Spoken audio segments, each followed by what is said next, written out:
दिल्ली से खबर है, जहां दिल्ली से अंबेडकर जयंती के अवसर पर प्रधानमंत्री नरेंद्र मोदी और अन्य नेताओं ने संसद परिसर स्थित प्रेरणा स्थल पर भारत रत्न डॉक्टर भीमराव अंबेडकर को श्रद्धांजलि अर्पित की। इस अवसर पर सभी नेताओं ने डॉक्टर अंबेडकर के योगदान को याद करते हुए उनके आदर्शों और संविधान निर्माण में उनकी भूमिका को नमन किया।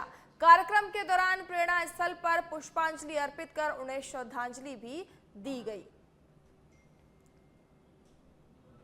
तो पीएम और उपराष्ट्रपति ने संसद परिसर में भीमराव अंबेडकर को श्रद्धांजलि अर्पित की। आपको बता दें कि तमाम नेता हैं जो यहां पर मौजूद रहे इस दौरान। बाबा साहेब डॉक्टर भीमराव अंबेडकर की आज 136वीं जयंती है और इस दिन आज जगह जगह जो है कार्यक्रम आयोजित किए जा रहे हैं।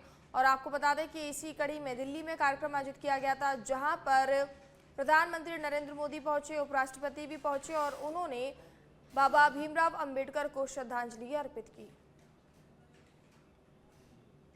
और अब खबर जयपुर से है, जहां डॉक्टर भीमराव अंबेडकर की 135वीं जयंती है। आज जयपुर में होगा राज्य स्तरीय समारोह। सीकर रोड स्थित भवानी निकेतन परिसर में सुबह 10:30 बजे कार्यक्रम का होगा आयोजन। सीएम भजनलाल शर्मा कार्यक्रम में मुख्य अतिथि के रूप में होंगे शामिल। कार्यक्रम में मंत्री, विधायक और बड़ी संख्या में जनप्रतिनिधि रहेंगे मौजूद। लाभार्थियों को 1363 करोड़ रुपए की राशि भी ट्रांसफर की जाएगी। 10 नए छात्रावासों का लोकार्पण और 17 का शिलान्यास होगा। समाधान साथी एआई व्हाट्सएप चैटबॉट भी लॉन्च किया जाएगा। मेधावी छात्र और सामाजिक कार्यकर्ता सम्मानित किए जाएंगे। दिव्यांगजनों को सहायक उपकरण वितरित किए जाएंगे। तो आज ये कार्यक्रम आयोजित किया जाएगा। यहाँ पर दिव्यांगजनों को सहायक उपकरण भी वितरित किए जाएंगे। साथ ही साथ 10 नए छात्रावासों का लोकार्पण और 17 का शिलान्यास किया जाएगा। और इसी खबर पर ज्यादा जानकारी के लिए हमारे संवाददाता निरंजन जुड़ चुके हैं। निरंजन, आज ये कार्यक्रम आयोजित किया जाएगा, इस पर अपडेट दीजिए। बिल्कुल, देखिए डॉक्टर भीमराव अंबेडकर की 135वीं जयंती है आज, जो कि पूरे देश भर में बड़ी हर्षोल्लास के साथ मनाई जा रही है। जयपुर शहर भी इसमें जो है जगह जगह जयपुर शहर में इस दिन के खास आयोजन जो है वो यहाँ पर देखने को मिल रहे हैं। जयपुर में राज्य स्तरीय कार्यक्रम यहाँ पर जो है वो आयोजित हो रहा है सीकर रोड स्थित भवानी निकेतन के परिसर में, जहाँ पर करीब 11 बजे जो कार्यक्रम है वो यहाँ पर शुरू हो जाएगा। मुख्यमंत्री भजनलाल शर्मा है वो इस कार्यक्रम में जो है वो शामिल होंगे। उसके अलावा तमाम जनप्रतिनिधि जो हैं वो इस कार्यक्रम में शामिल होंगे। यहाँ पर तमाम जो योजनाएं हैं उनसे जुड़ी हुई लाभार्थियों को लाभ यहाँ पर पहुंचाने का काम किया जाएगा। लाभार्थियों को 1363 करोड़ रुपए की राशि जो है वो जो इस योजना से जुड़े हुए हैं उनको ट्रांसफर की जाएगी। उसके अलावा 10 नए जो छात्रावास हैं उनके भवनों का लोकार्पण और 17 का शिलान्यास कार्यक्रम जो है वो यहाँ पर किया जाएगा। और भी कई तमाम तरीके की योजनाएं हैं उनका शिलान्यास और उसके अलावा सीधे लाभार्थियों को लाभ पहुंचाने का काम जो है आज के दिन वो किया जाएगा। जी, बहुत बहुत शुक्रिया तमाम जानकारी देने के लिए निरंजन।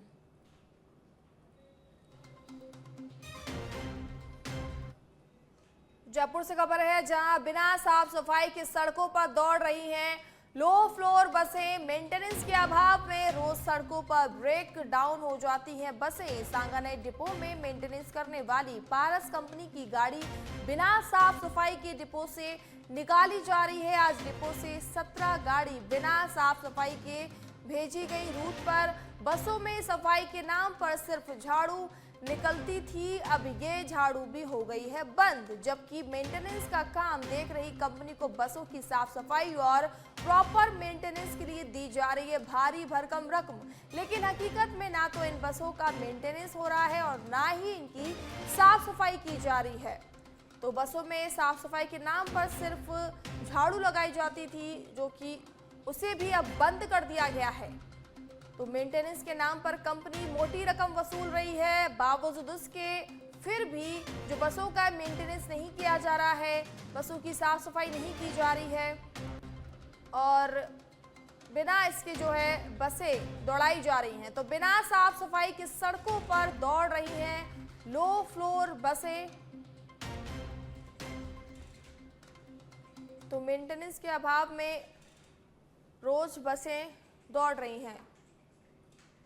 तो मेंटेनेंस के अभाव में ब्रेक डाउन हो जाती हैं बसें। आप देख सकते हैं कि क्या स्थिति है इन बसों की और बसों की साफ सफाई के लिए जिम्मेदारी दी गई है और बतौर इस जिम्मेदारी के लिए पैसे भी दिए जाते हैं। बावजूद इसके बसों की कोई मेंटेनेंस नहीं की जाती है, साफ सफाई भी ठीक से नहीं की जाती और ऐसी ही बसों को दौड़ा दिया जाता है और रोज इसी तरीके की तस्वीरें सामने आती हैं।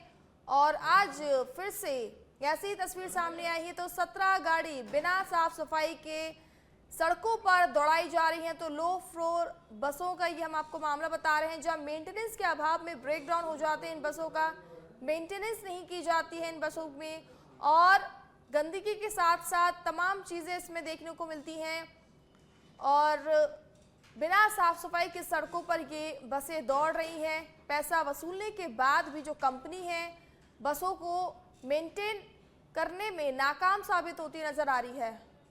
और इसी खबर पर ज्यादा जानकारी के लिए हमारे संवाददाता सुनील जुड़ चुके हैं। सुनील, कंपनी को मोटी रकम दी जाती है कि बसों का जो है मेंटेनेंस किया जाए, लेकिन बावजूद उसके तस्वीरें कुछ और ही कह रही हैं। बिल्कुल मानसी, देखिए कि एक तरफ देश भर में जो सफाई को लेकर कितनी जागरूकता फैलाई जा रही है सरकारों की तरफ से, और दूसरी तरफ से इस तरह जो निजी बसों के जो मेंटेनेंस देखती है, जो कंपनी साफ सफाई का काम देखती है, उनकी लापरवाही की बानगी का अंदाजा इससे लगाया जा सकता है कि लो फ्लोर जैसी सार्वजनिक बसों में जो कि राजधानी में दौड़ती हैं, वहाँ के हालात बेहद खराब हैं। बसों के फर्श पर, सीटों के आसपास और जो छत तक इतनी गंदगी का आलम है कि स्मेल भी उसमें से आती है। खड़े होने के लिए लोगों को साफ जगह देखनी पड़ती है और पूरा जो फर्श की अगर बात करें तो मिट्टी धूल के अलावा कई तरह की जो गंदगी है, जिसमें अलग तरह के जो चॉकलेट मिठाइयों के रैपर्स पड़े रहते हैं, पता नहीं कि जो गंदगी का आलम है वो काफी बुरा है। इसका हाल देखने के लिए जो तस्वीरें हैं वो काफी हैं कि कितना बुरा हाल है वो लो फ्लोर बसों का हो रखा है। बड़ी बात यह है कि ये जो कंपनी है, जो भारत कंपनी मेंटेनेंस का काम देखती है, इसको भारी भरकम जो रकम है, पैसा है, वो दिया जाता है और काम बस यही है कि रोज सुबह जब बसें डिपो से बाहर निकले तो उनकी पूरी प्रॉपर साफ सफाई होनी चाहिए, पूरी क्लीनिंग होनी चाहिए, ताकि ये लगे कि पूरा जो एक साफ सफाई का वातावरण है वो यात्रियों को देखने को मिले। लेकिन जो जानकारी है, सूत्रों ने बताया है कि डिपो से बस निकलती है तो आजकल पहले झाड़ू निकाली जाती थी, जो क्लीनर से साफ सफाई तो दूर की बात है, अब वो झाड़ू भी नहीं निकाली जाती है।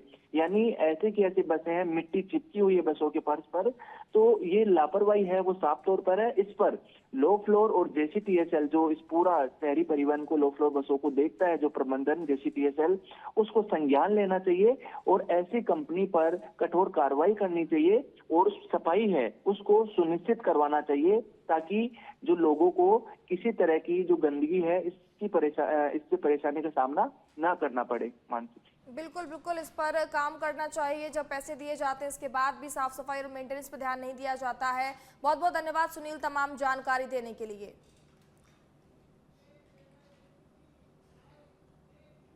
अब खबर दौसा से है, जहां पर शंकराचार्य अविमुक्तेश्वरानंद सरस्वती ने सरकार और भाजपा पर सीधा हमला बोलते हुए कहा कि जो वादे कर सत्ता में आए अब उनसे पीछे हट रहे हैं। उन्होंने साफ कहा कि अगर गौ रक्षा पर ठोस काम नहीं हुआ तो जनता भी धीरे धीरे सरकार से दूर हो जाएगी। शंकराचार्य ने कहा कि लोगों ने ये जानते हुए भी वोट दिया कि हालात ठीक नहीं है, लेकिन अब अगर गौ हत्या और मांस निर्यात बढ़ता रहा तो समर्थन खत्म हो जाएगा। उन्होंने कहा कि भाजपा केवल बातें करती है जबकि जनता काम चाहती है। जो कहते हैं वो करके दिखाओ। हिंदू राष्ट्र के मुद्दे पर उन्होंने दो टूक कहा, सिर्फ घोषणा से कुछ नहीं होगा, पहले गौ माता की रक्षा सुनिश्चित करनी होगी, नहीं तो हिंदू राष्ट्र की बात करना बेईमानी होगी। उन्होंने चेतावनी दी है कि अगर गौ हत्या जारी रही और हिंदू राष्ट्र घोषित किया गया तो ये और भी बड़ा विरोधाभास होगा।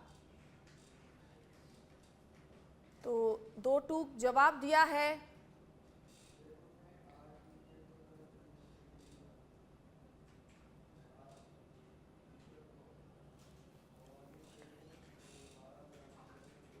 तो कहा वादे पूरे नहीं करने पर सवाल उठाए हैं अविमुक्तेश्वरानंद ने।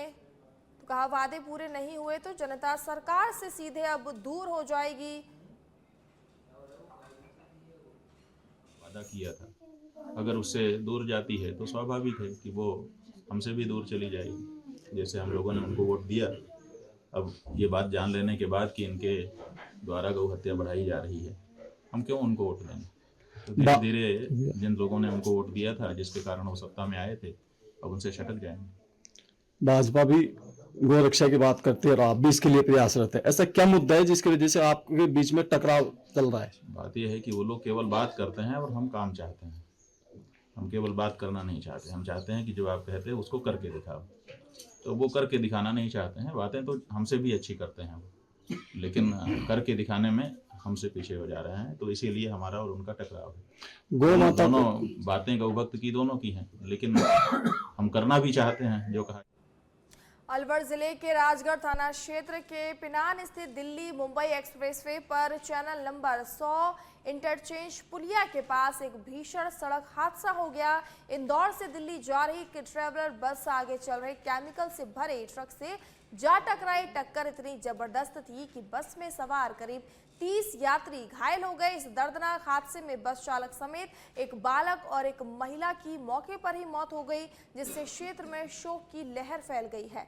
हादसे की सूचना मिलते ही एनएचआई की टीम मौके पर पहुंची और तत्परता दिखाते हुए सभी घायलों को एम्बुलेंस के जरिए पिनान के आदर्श सामुदायिक स्वास्थ्य केंद्र पहुंचाया गया। वहां डॉक्टरों ने प्राथमिक उपचार के बाद गंभीर घायलों को उच्च केंद्र के लिए रेफर कर दिया। वहीं घायलों ने आरोप लगाया कि हादसे के करीब 2 घंटे बाद पुलिस मौके पर नहीं पहुंची, जिससे घायलों और स्थानीय लोगों में भारी आक्रोश देखने को मिला। फिलहाल हादसे के कारणों का स्पष्ट पता नहीं चल पाया है, लेकिन प्रारंभिक रूप से तेज रफ्तार और लापरवाही को वजह माना जा रहा है। तो सभी घायलों को पिनान स्वास्थ्य केंद्र पहुंचाया गया है, जहां उनका उपचार जारी है। 1.5 घंटा हो गया, बस का एक्सीडेंट हुआ, कोई पुलिस नहीं है, सिर्फ एम्बुलेंस आ रही है। जिसके माँ बाप क्या लगी है, उनको बच्चों को कौन संभालेगा। हम 1 घंटे से रोड पे बैठे हैं, कोई तरीका नहीं है, कोई अभी तक कोई पुलिस नहीं आई है, कोई व्यवस्था नहीं है। क्या करें हम?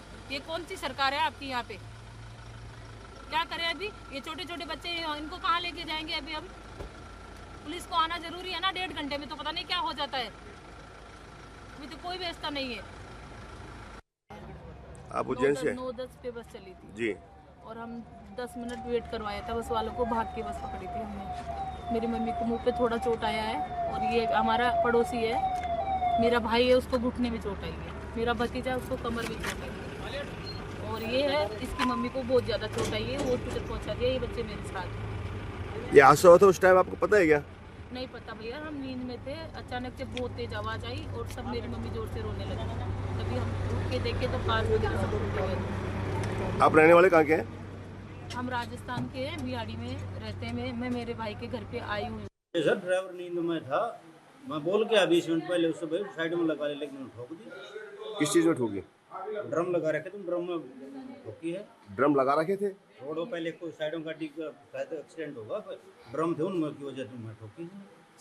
ये जो ड्रम केमिकल के डले ये लग रहे थे वहाँ पे? ट्रक नहीं था कोई भी? ट्रक के बारे में मेरे को नहीं पता। देखो बाकी बस तो ड्रम में ठोकी है। आप कहाँ से आ रहे थे? दिल्ली से हूँ। आप दिल्ली से आ रहे थे? नहीं, उज्जैन से आ रहे थे। क्या नाम है आपका? अनिल कुमार। जैसलमेर शहर में रविवार को दिन दहाड़े घर में घुसकर महिला को बंधक बनाकर की गई लूट की वारदात का पुलिस ने खुलासा कर दिया है। पुलिस अधीक्षक अभिषेक शिहारे के नेतृत्व में पुलिस ने त्वरित कार्रवाई करते हुए महज 3 घंटे में आरोपियों को दस्तयाब कर लूटा गया माल बरामद कर लिया है। इस सनसनीखेज लूट की वारदात के बारे में जानकारी देते हुए जिला पुलिस अधीक्षक अभिषेक शिवहरे ने बताया कि शहर के दासोती पाड़ा स्थित नवल भाटिया के घर में दिन दहाड़े 3 बदमाशों ने घुसकर वारदात को अंजाम दिया था। उस समय उनकी पत्नी दमयती भाटिया घर में अकेली थी। बदमाशों ने चाकू की नोक पर महिला के मुंह, हाथ और पांव टेप से बांधकर करीब 50 तोला सोना और 1,50,000 रुपए नगद लूट लिए थे। एसपी ने बताया कि घटना के बाद पुलिस अलर्ट मोड पर थी और सीसीटीवी फुटेज खंगाल ले गए थे। संदिग्ध की पहचान के बाद पूरे जिले में नाकाबंदी करवाई गई। लाठी थाना पुलिस द्वारा बस चेकिंग के दौरान 2 आरोपी पकड़े गए, जबकि देचू थाना क्षेत्र में बस रुकवाकर मुख्य आरोपी महिला और उसके 2 अन्य साथियों को भी दबोच लिया गया है। पूरी घटना में दौरान अनुसंधान ये पता चला कि ये जो घर में काम करने वाली महिला थी मीनू, ये इनके घर में पिछले 5-6 साल से काम कर रही थी और पिछले 8 साल से ये लोग, ये और इसका जो पार्टनर है दीपक, ये जैसलमेर में रह रहे थे। पूरी घटना की प्लानिंग दीपक और मीनू ने की। मीनू चूंकि इतने समय से इनके घर पे काम कर रही थी तो उसे घर की हर चीज़ का पता था, कौन कब जाता है, कौन कब आता है, कब ये महिला नहाने जाती हैं, कहाँ घर का सामान रखा है, कहाँ जेवरात रखे हैं। इस सब की पूरी सूचना मीनू को थी, जो इसने अपने साथी को दी, दीपक को। दीपक ने बाकी लोगों को बुला के गैंग इकट्ठा की और उसके बाद इस घटना को अंजाम दिया गया। बाकी जो लोग सर वो कैसे थे? वो क्या आते थे, अपराधी थे या उनके खिलाफ आगे उन्होंने कार्रवाई की होगी? जी, बाकी जो लोग हैं उनको दीपक ने यहाँ बुलाया। दीपक के कहने पर जैसलमेर आए, उन्होंने घटना को अंजाम दिया। जो इसमें बापर्दा लोग गिरफ्तार हुए हैं उनमें से कुछ के आपराधिक मुकदमे हैं।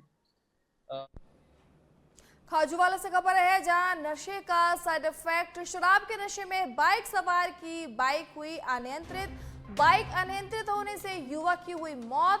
ईंट भट्टे पर मजदूरी का कार्य कर लौट रहा था वापस घर। खाजूवाला के 14 बीडी के पास बाइक से गिरने के कारण हुई है मौत। राहगीरों की मदद से 108 एम्बुलेंस से पहुंचाया गया खाजूवाला अस्पताल।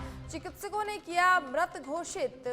12 के वाईडी निवासी जसपाल सिंह के रूप में पहचान हुई है मृतक की। मृतक युवक के ने हेलमेट तो लगाया हुआ था, नहीं लगाया था, जिसके चलते उनकी जान नहीं बच पाई। जिंदगी खाजूवाला पुलिस ने शव रखवाया और मॉर्चरी में जांच की जा रही है। तो आपको बता दें कि नशे के चलते कहा जा रहा है कि अनियंत्रित हो गई बाइक और इससे जो है व्यक्ति की मौत हो गई। चिकित्सकों ने मृत घोषित कर दिया। साथ में ये भी कहा जा रहा है कि हेलमेट नहीं लगाया था मृतक ने, अगर शायद हेलमेट लगाया होता तो बच सकती थी मृतक की जान।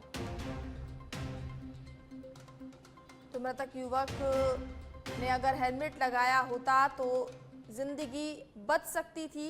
तो खाजूवाला पुलिस ने शव को मोर्चरी में रखवाया है और आगे की जांच जारी है। भरतपुर के बयाना कस्बे में ट्रैक्टर ट्रॉली चालकों की लापरवाही और मनमानी के चलते आए दिन हादसे सामने आ रहे हैं, जिससे आम जन में भय और आक्रोश का माहौल बना हुआ है। इसके बावजूद प्रशासन की ओर से अब तक कोई ठोस गाइडलाइंस या सख्त कार्रवाई नहीं की गई है, जिससे स्थिति लगातार गंभीर होती जा रही है। हाल ही में विजय कॉलोनी क्षेत्र में एक बड़ा हादसा सामने आया, जहां गेहूं से भरी एक ट्रैक्टर ट्रॉली मुख्य गेट पर अचानक पलट गई। इस हादसे में सड़क किनारे स्थित एक दुकान और उसमें रखा सामान बुरी तरह से क्षतिग्रस्त हो गया। वहीं ट्रॉली के साथ चल रहा एक युवक उसके नीचे दब गया, जिससे वह गंभीर रूप से घायल हो गए। घायल युवक की पहचान जसमत के रूप में हुई है। आपको बता दें कि मौके पर मौजूद लोगों ने तत्परता दिखाते हुए इसे बयाना उपजिला अस्पताल पहुंचाया, जहां उसका प्राथमिक उपचार जारी है। 3 दिन पहले बयाना में ट्रैक्टर ट्रॉली से एक दुर्घटना हुई, जिसमें एक 19 साल का बच्चा मारा गया। आज वही स्थिति इस दुकान के सामने हुई है, जहां एक लेबर का आदमी इस ट्रैक्टर के बोरियों के नीचे दब गया, उसको हॉस्पिटल पहुंचाया गया है। और ये स्थिति दुकान की देखो क्या बन गई है, पता नहीं और जाने कितना बड़ा नुकसान हो सकता था। और ये बिल्कुल सोच समझ के ट्रैक्टरों को नहीं चलाते हैं। तो अब खबर बीकानेर से है। बीकानेर से बड़ी खबर है, जहां पुलिस का बड़ा एक्शन देखने को मिला। 12 महीनों से फरार इनामी आरोपी गिरफ्तार। डीएसटी की बड़ी कार्रवाई में 2 आरोपी पकड़े गए हैं और 15,000 और 10,000 के इनामी थे ये दोनों बदमाश घोषित। एसपी मृदुल कच्छावा के निर्देशन में कार्रवाई की गई है। बिछवाल थाना क्षेत्र के मर्डर केस में थे वांछित जाहिद खान और रविंदर खीशड़ को गिरफ्तार किया गया है। शाहरुख हत्याकांड से जुड़ा है ये पूरा मामला। मृतक को बेरहमी से पीट कर उतारा था मौत के घाट। मामले में पहले भी हो चुकी है कई गिरफ्तारियां, लगातार ठिकाने बदलकर ये फरार चल रहे थे। यूपीएसपी दिल्ली, यूपी और एमपी दिल्ली सहित कई राज्यों में छिपे थे ये आरोपी। आपको बता दें कि अतिरिक्त पुलिस अधीक्षक चक्रवर्ती राठौड़ के नेतृत्व में ये कार्रवाई की गई और इसके तहत जो है इन आरोपियों को फाइनली जो है पकड़ लिया गया है। तो डीएसटी की बड़ी कार्रवाई देखने को मिली है, जहां 15 और 10,000 के इनामी दोनों बदमाश जो है गिरफ्तार कर लिए गए हैं। तो जैसलमेर से बड़ी खबर है, जहां दिन दहाड़े घर में घुसकर महिला को बांधकर लूट की वारदात से जुड़ा मामला सामने आया है।